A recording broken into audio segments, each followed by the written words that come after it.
রহমতুল্লাহ আলাই তার মুরিদ গরিবে নওয়াজ খাজা মঈনুদ্দিন চিশতি রহমতুল্লাহ আলাই। জোরে বলুন সুবহানাল্লাহ।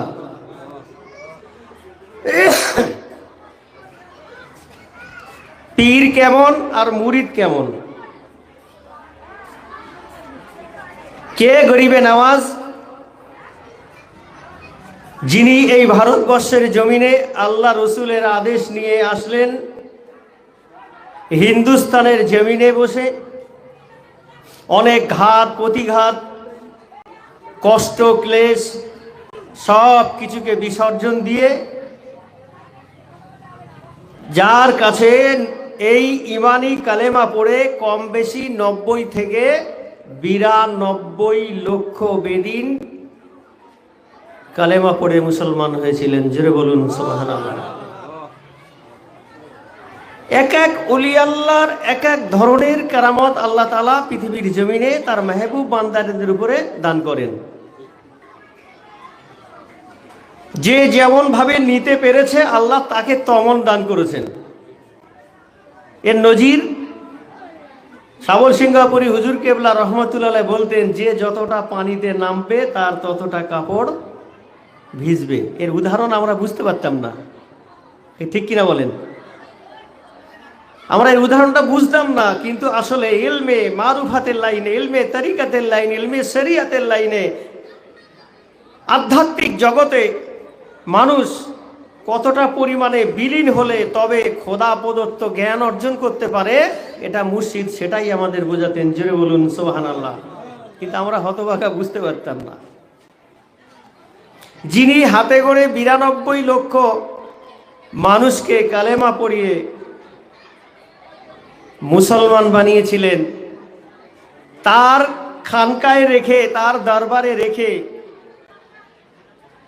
শরিয়াত, তরিকাত, হকিকত, মারুফাত এই 4টি রুটের পড়া শোনা, আজিজি, এনকেসারি, নম্রতা, ভদ্রতা সমস্ত কিছু শিক্ষা দেওয়ার পর এক একজন পীরে কামেলিন তৈরি হয়েছিলেন। জোরে বলেন সুবহানাল্লাহ।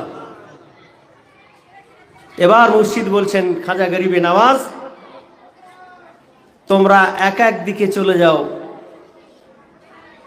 এক এক দিকে ছড়িয়ে যাও, পৃথিবীর সমস্ত জায়গায় গিয়ে এই কালেমার বাণী তোমরা প্রচার করতে থাকো। জোরে বলুন সুবহানাল্লাহ। আমার ভাইয়েরা, যুবক জওয়ানেরা, আল্লাহর ওলি হযরতে গরিবে নওয়াজ খাজা মঈনুদ্দিন চিশতি রহমাতুল্লাহ আলাইহি হুজুরের যখন ইন্তেকাল হয়ে গেল, ইন্তেকাল হয়ে যাওয়ার পর হুজুরকে যখন গোসল দেয়া হলো, কোনো খবর নাই। যখন কাফন পরানো হলো, কোনো খবর নাই। জানাজার নামাজটা সম্পূর্ণ হয়ে গেল, কোনো খবর নাই। ভক্ত মুরিদেরা কেঁদে কেঁদে কেঁদে কেঁদে যার যার হয়ে যায়। ও আমার পীর মুর্শিদের মতদর্শের মানুষেরা, আমার পীর আমার মুর্শিদ গরিবে নওয়াজ হযরতে খাজা মঈনুদ্দিন চিশতি রহমাতুল্লাহ আলাইহি হুজুর শেষ বিদায় নিয়ে আল্লাহর ডাকে সাড়া দিয়ে চলে যাচ্ছে। ওই নূরের চেহারাটা আর কোনো দিন দেখতে পাবো না, পাবো না, পাবো না। আমরা ভক্ত মুরিদ, আমাদের দাবি হলো শেষবারের মতো আমার মুর্শিদের চেহারাটা আর একবার দেখার সুযোগ করে দাও। সুবহানাল্লাহ। বাড়ি গিয়ে বলবেন নাকি? কাফন খোলা হয়েছে, মাথার দিকের গেটলি, গাঁটটা খোলে 3টি কাপড় সরানো হয়েছে। যখন মুখটা বেরিয়ে গেছে, ভক্ত মুরিদেরা দেখছে খাজা বাবা গরিবে নওয়াজ মঈনুদ্দিন চিশতি রহমাতুল্লাহ আলাইহির কপালে স্বর্ণের অক্ষর একটা লেখা দেখা যায়। একটু সুবহানাল্লাহ তো মন খুলে বলেন।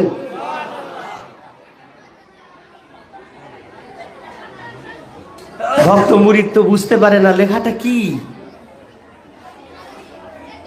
জিজ্ঞাসা করেন কোন আলেম যদি থাকেন, এই ভাষা বোঝার মতো জ্ঞান অর্জন করনেওয়ালা ব্যক্তি যদি থাকেন, একবার এসে দেখেন আমার পীর আমার মুর্শিদের কপালের মধ্যে এই লেখাটা কি লেখা, এর মানেটা কি আমরা একটু জানতে চাই। আলেম দাঁড়িয়ে গেলেন, কে কপালের দিকে লক্ষ্য করলেন, খাজা গরিবে নওয়াজ মঈনুদ্দিন চিশতি রহমাতুল্লাহ আলাইহি হুজুরের কপালের মধ্যে লেখা হয়ে গেল। আলেম দাঁড়িয়ে দাঁড়িয়ে দাঁড়িয়ে দাঁড়িয়ে বলছে, বাবা তোমার পীর তোমার মুর্শিদের কপালের মধ্যে আল্লাহ তাআলা লিখে দিয়েছে খাজা হাবিবুল্লাহ মাতা কি হুব্বুল্লাহ। খাজা হাবিবুল্লাহে মাতা কি হুব্বুল্লাহ, জোরে বলুন সুবহানাল্লাহ। মুরিদ বলছে, ও আলেম সাহেব, খাজা হাবিবুল্লাহে মাতা কি হুব্বুল্লাহ, কিন্তু এর বাংলা মানেটা বুঝলাম না, বাংলা মানেটা কি একটু বলে দেন। ওই সময় আলেম দাঁড়িয়ে দাঁড়িয়ে বলছে, ও পীর মুর্শিদের মতদর্শের মানুষেরা শুনে নাও, ভালো করে জেনে নাও, আল্লাহ পাক রব্বুল আলামিন খাজা গরিবে নওয়াজ মঈনুদ্দিন চিশতি রহমাতুল্লাহ আলাইহির কপালের মধ্যে লিখেছেন খাজা হাবিবুল্লাহে মাতা কি হুব্বুল্লাহ।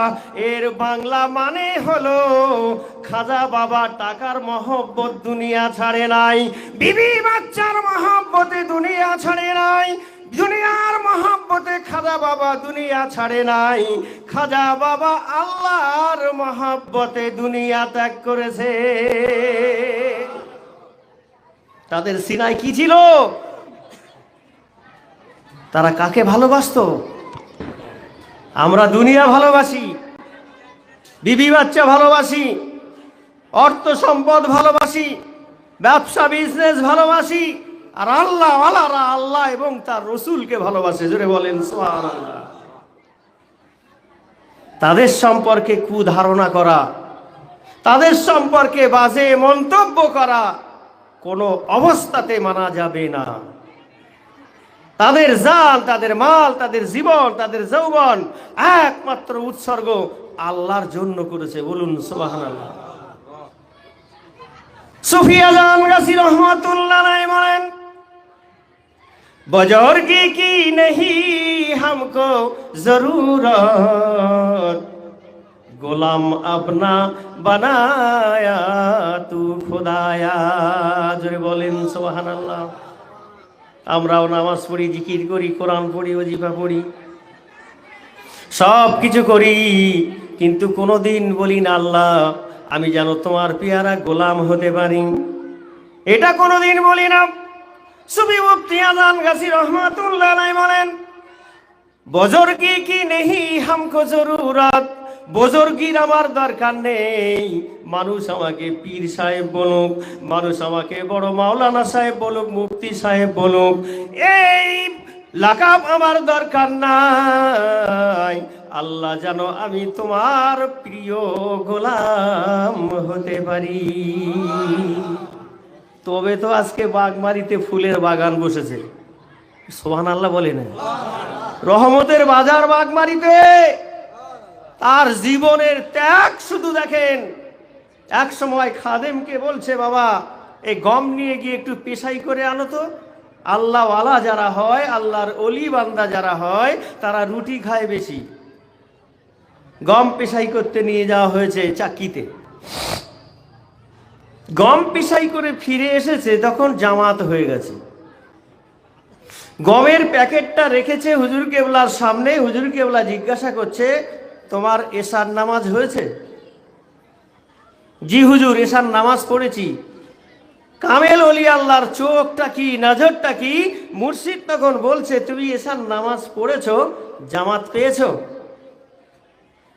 হুজুর জামাত পাই নাই। কেন?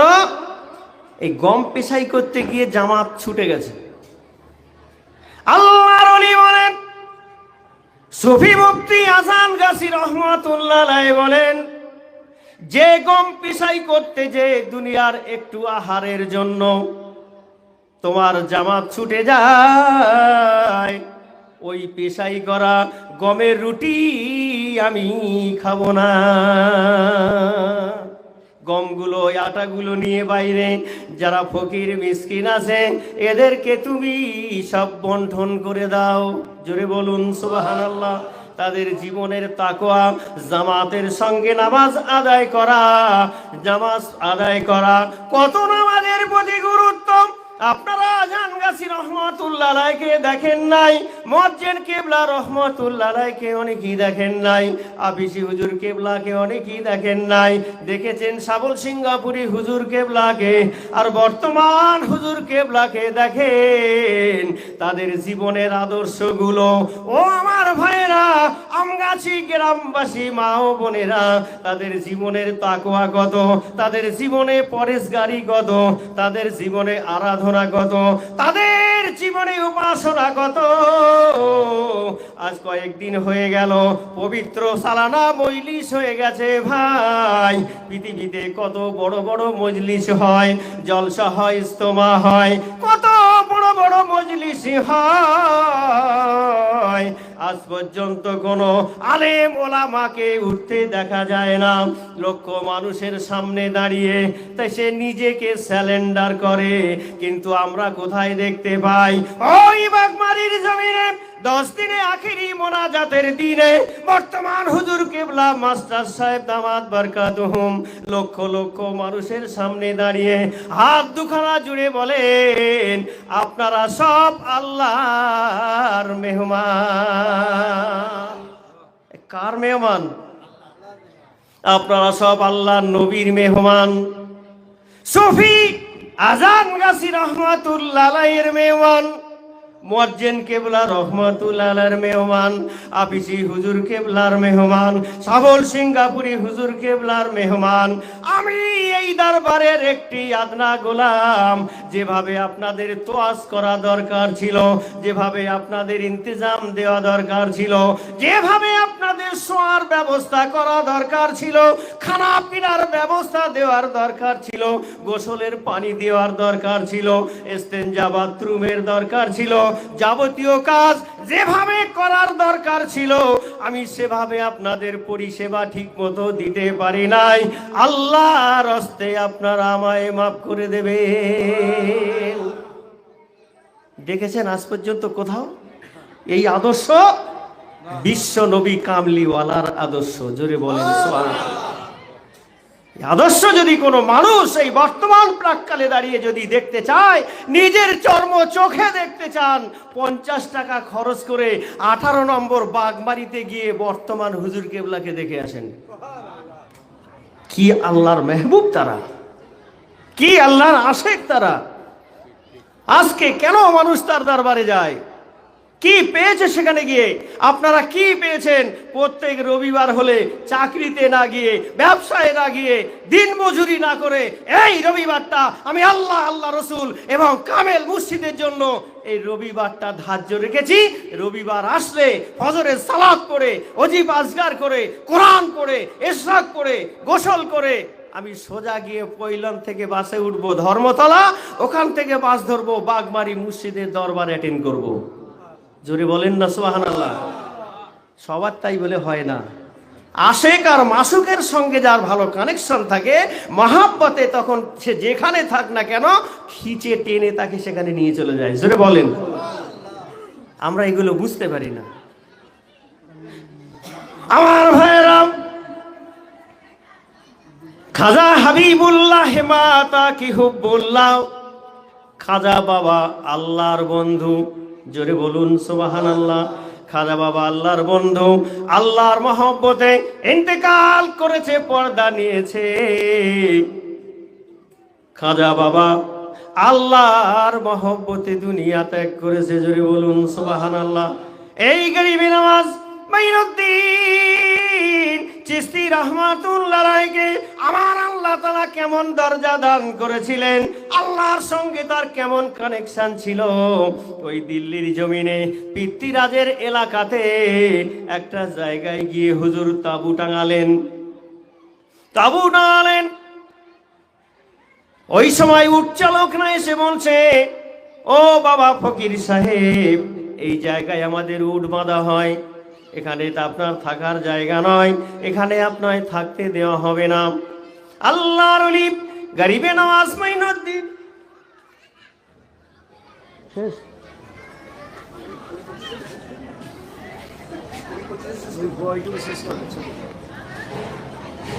আমার ভাইরা, উটটাকে উট বাঁধার জন্য রাখালরা এসে বলছে এখানে আপনার থাকতে দেওয়া হবে না। বলছে বাবা রাতটুকু থাকবো, সকালে উঠে যাব, আজকে একটু উটটা সাইডে বাঁধো, অনেক জায়গা তো আছে। এত জেদ তাদের, না আপনাকেই এখান থেকে তাঁবু গোটাতে হবে, ওইখানেই উট বাঁধবো। এরকম জিদি মানুষ থাকে না, যা বলবে তাই করবে। এগুলো খুব খারাপ নতিজা, খুব খারাপ নতিজা এগুলো। তো বলছে এ পাশে অনেক জায়গা আছে, সেগুলো করো, সেখানে বাঁধো। বলছে না, আপনাকে এখান থেকে তাঁবু গোটান, আমি এখানেই উট বাঁধবো। খাজা বাবা বলছে ভক্ত মরিদদের, বাবা এ যখন থাকতে দেবে না, ঠিক আছে আমাদের লোটা কম্বল সব গুটিয়ে নাও, আমরা এখান থেকে অন্যত্তরে চলে যাই। নে বাবা তোর উট বসে থাক। সুবহানাল্লাহ বলেন। উট বসে থাক, আল্লাহর ওলির জামানের কি তাসির।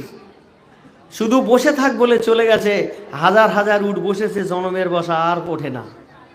বেলা 12টা হয়ে যাচ্ছে, 1টা বেজে যাচ্ছে, উট ওঠে না, পেশাব পায়খানা বন্ধ। এই জমানের মূল্য আছে না নেই? কিসের কারণে হয়েছে বলুন তো একটু শুনি। হ্যাঁ কিসে? হালাল খানা খাওয়ার কারণে। এই জিনিসটা যদি ঠিক হয়ে যায়, বান্দার ইবাদত বান্দেগি নামাজ রোজা সব কবুল হবে, এবং আল্লাহ যা ওই বান্দার জবান থেকে যেটা বলবে আল্লাহ সেটা কবুল করবে।